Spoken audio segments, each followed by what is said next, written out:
할렐루야. 하나님께서 오늘도 우리에게 크신 은혜를 베풀어 주실 줄 믿습니다. 보통 사람의 이름에는 부모님의 소망이 담겨져 있지요. 제 이름인 진영에는 진실한 사람이 되라는 저희 부모님의 소망이 담겨져 있습니다. 오늘 본문 말씀에 등장하고 있는 노아의 이름 역시 특별한 뜻, 특별한 소망을 담고 있습니다.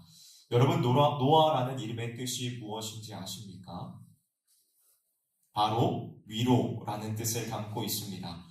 노아의 아버지인 라멕은 아들의 이름을 짓고 이렇게 말했습니다. 창세기 5장 29절입니다. 우리 함께 읽어볼까요? 창세기 5장 29절 말씀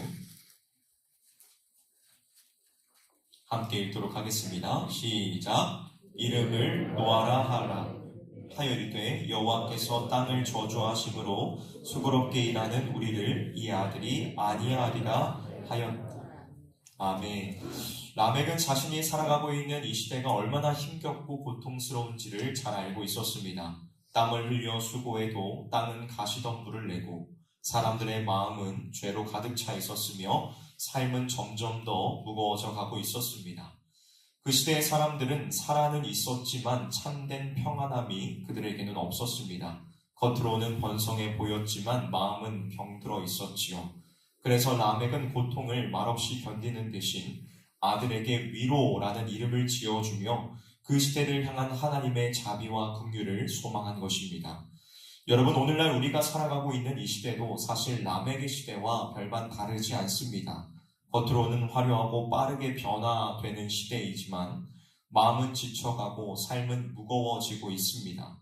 사람은 위로를 찾으며 마음을 두고 의지할 곳을 찾고 있지요. 그렇다면 우리는 어디에서 참된 위로를 찾을 수 있을까요? 오늘 본문을 통하여서 하나님의 위로가 무엇인지, 그리고 그 위로를 누리는 삶은 어떠한 것인지를 함께 살펴보기를 주님의 이름으로 축원합니다. 오늘 본문 1절에서 성경은 사람이 땅 위에 번성하기 시작할 때라고 말하며 노아의 시대의 상황을 설명하고 있습니다. 겉으로 보기엔 사람들이 많아지고 문명이 발전하는 것 같았습니다. 그러나 하나님께서 보시기에는 전혀 다른 모습이었습니다.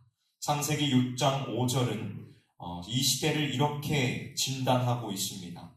여호와께서 사람의 죄악이 세상에 가득함과 그의 마음으로 생각하는 모든 계획이 항상 악할 뿐임을 보시고, 여러분, 이 말씀은 단순히 사람들이 도덕적으로 타락했다는 말이 아닙니다.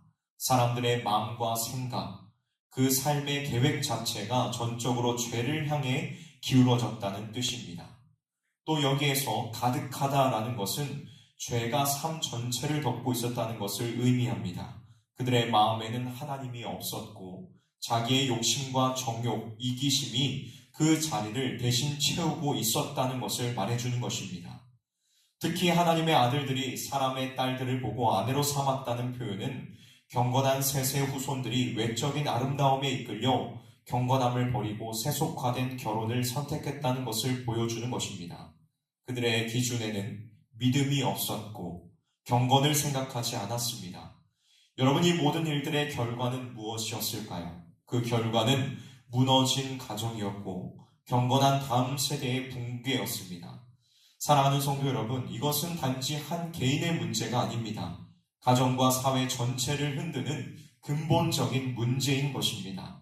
가정이 무너지면 예배가 무너지고 공동체가 무너지고 결국 세상 전체가 무너지게 되는 것입니다. 그렇게 노아의 시대에는 강포와 폭력, 억압과 이기심이 지배하는 시대가 되어버렸습니다. 그리고 놀랍게도 그 모습은 오늘 우리의 시대와도 정말 많이 닮아 있습니다. 겉으로는 기술이 발전하고 문화는 높은 수준에 올랐지만 사람들의 내면은 점점 메말라가고 있습니다. 성공과 쾌락, 그리고 만족을 우선시하는 분위기는 하나님의 뜻과 점점 더 멀어지고 있지요. 사랑하는 성도 여러분, 노아의 시대나 오늘날이나 사람들은 위로를 찾지만 그 위로는 하나님 없는 위로입니다. 세상의 위로는 순간 기분을 달래줄지 몰라도 그것은 잠시 문제를 덮어줄 뿐이지 모든 것을 치유해주지는 못합니다. 마치 아픈 사람에게 진통제만 주는 것과 같지요. 문제는 해결되지 않고 상처는 더욱 깊어지고 있다는 것입니다. 주 안에서 사랑하는 성도 여러분, 하나님 없이도 위로받을 수 있다고 말하는 이 세상의 유혹을 분별하십시오. 그 위로는 참된 위로가 아닙니다. 참된 위로는 오직 하나님께로부터만 옵니다. 하나님을 떠난 사람은 진정한 위로를 얻을 수 없습니다. 왜냐하면 세상의 위로는 결국 공허함만을 남기기 때문입니다. 그러므로 여러분, 하나님을 찾으십시오. 하나님을 찾을 만할 때에 하나님을 더욱 찾으십시오. 하나님 앞에 마음을 쏟으십시오. 하나님 앞에 눈물을 쏟으십시오. 하나님의 위로는 기분을 달래는 것 정도가 아니라 우리의 마음을 전적으로 새롭게 합니다. 상처를 감추는 것이 아니라 근본적으로 치유하십니다. 오늘 우리는 세상과 같은 길을 걷지 않기로 결단해야 합니다. 하나님 없는 위로를 거절하고 하나님 안에서 참된 위로함을 구해야만 합니다. 바라기는 우리 성실의 모든 성도님들이 세상의 거짓된 위로가 아니라 하나님 안에서 참되고 진정한 회복과 평안을 누리실 수 있기를 주님의 이름으로 축복합니다. 노아 시대의 죄악을 바라보시던 하나님의 마음은 어떠셨을까요? 성경은 이렇게 기록하고 있습니다. 본문 6절입니다. 땅 위에 사람 지으셨음을 한탄하사 마음에 근심하시고, 이 말씀은 하나님께서 무언가를 잘못 결정하셨다는 의미가 아닙니다. 성경의 이러한 표현은 하나님께서 얼마나 죄를 미워하시고 사람의 타락을 얼마나 깊이 아파하시는지 우리가 이해할 수 있도록 표현한 것입니다. 죄는 단순한 실수나 약점이 아니라 하나님과의 관계를 파괴하고 하나님의 창조 질서를 무너뜨리는 심각한 문제입니다. 그래서 하나님께서는 사람들의 만연한 죄를 보시고 근심하셨고 더 나아가 사람을 지면에서 쓸어버리시겠다고 선언하셨습니다. 하나님께서는 죄에 대하여 결코 침묵하지 않으십니다. 하나님의 거룩하심과 공의는 죄를 그냥 덮어두지 않으시며 반드시 다루시고 심판하십니다. 그런데 여기에서 우리는 한 가지 놀라운 사실을 발견하게 됩니다. 그것은 바로 하나님께서 심판을 즉시 내리시지 않으셨다는 것입니다. 하나님께서는 사람을 심판하시기 전에 120년이라는 유예의 시간을 허락하셨습니다. 하나님께서는 심판을 즉시 내리시지 않으시고 유예하신 것은 그 120년 동안 그들이 회개하고 돌이키기를 기다리셨기 때문입니다. 여러분, 이것이 바로 하나님의 오래 참으심입니다. 하나님의 오래 참으심에 대하여 베드로후서 3장 9절은 이렇게 말씀하고 있습니다. 주의 약속은 어떤 이들이 더디다고 생각하는 것 같이 더딘 것이 아니라 오직 주께서는 너희를 대하여 오래 참으사 아무도 멸망하지 아니하고 다 회개하기에 이르기를 원하시느니라. 여러분, 하나님께서는 심판의 하나님이시지만 그 심판보다 앞서 언제나 회개의 기회를 주시는 하나님이십니다. 이것이 우리가 붙들어야 할 복음의 핵심입니다. 하나님께서는 죄악을 가볍게 보시지는 않지만 회개하는 자에게는 끝까지 인내하며 돌아오기를 기다리십니다. 주 안에서 사랑하는 성실의 성도 여러분, 하나님은 죄를 결코 가볍게 여기지 않으시며 반드시 심판하십니다. 그러나 동시에 하나님께서는 긍휼이 많으시고 오래 참으시는 분이십니다. 죄에 빠진 인생을 끝까지 붙드시며 회개할 기회를 주시는 분이십니다. 우리는 하나님의 이 오래 참으심을 당연하게 생각하지 말아야 합니다. 지금 우리가 살아가고 있는 이 시간도 하나님께서 주신 은혜의 시간임을 기억해야 합니다. 죄를 그냥 두지 않고 하나님의 말씀 앞에서 우리의 삶을 돌이킬 수 있기를 소원합니다. 하나님 앞에 회개함으로 나아갈 수 있기를 원합니다. 여러분, 회개는 한순간의 감정이 아니라 삶의 방향을 돌리는 선택입니다. 오늘 이 말씀 앞에서 우리의 삶을 진지하게 돌아보고 하나님께로 다시 방향을 돌리는 저와 여러분 우리 모두가 되기를 주님의 이름으로 소원합니다. 죄악된 삶에서 돌이켜 하나님이 기뻐하시는 삶으로 나아가는 저와 여러분이 되시기를 주님의 이름으로 축원합니다. 노아의 시대는 죄악으로 가득한 시대였습니다. 하나님의 마음이 한탄으로 가득할 정도로 타락과 부패가 극에 달한 시대였지요. 그런데 그런 시대 한가운데에서 성경은 놀라운 말씀을 우리에게 전하고 있습니다. 본문 8절 말씀입니다. 우리 함께 본문 8절 말씀을 함께 읽어볼까요? 시작! 그러나 노아는 여호와께 은혜를 입었더라. 아멘. 여러분, 여기에서 중요한 것은 노아가 의로웠기 때문에 은혜를 입은 것이 아니라 노아가 하나님의 은혜를 입었기에 의롭게 되었다는 것입니다.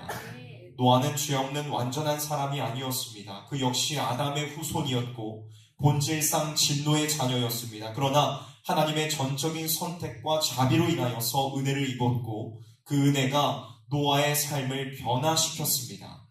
여러분, 은혜는 결코 값싼 위로나 격려가 아닙니다. 은혜는 하나님의 거룩하심과 사랑이 만나는 자리입니다. 심판받아 마땅한 인생을 하나님께서 붙들고 다시 일으켜 세워주시는 것이 은혜라는 것입니다. 노아는 그 은혜를 입은 자로서 하나님과 동행하는 삶을 살았습니다. 본문 9절은 이렇게 말씀합니다. 노아는 의인이요 당대의 완전한 자라. 그는 하나님과 동행하였으며.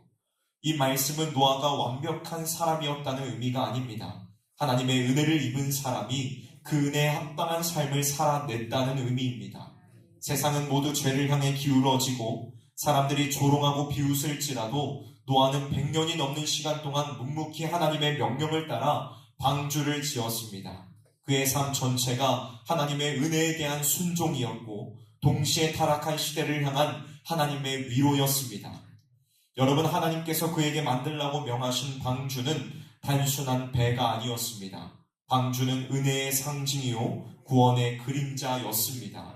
죄로 가득한 세상에서 구원을 얻게 하는 유일한 통로였고 훗날 예수 그리스도를 통하여 이루어질 온전한 구원의 예표였습니다.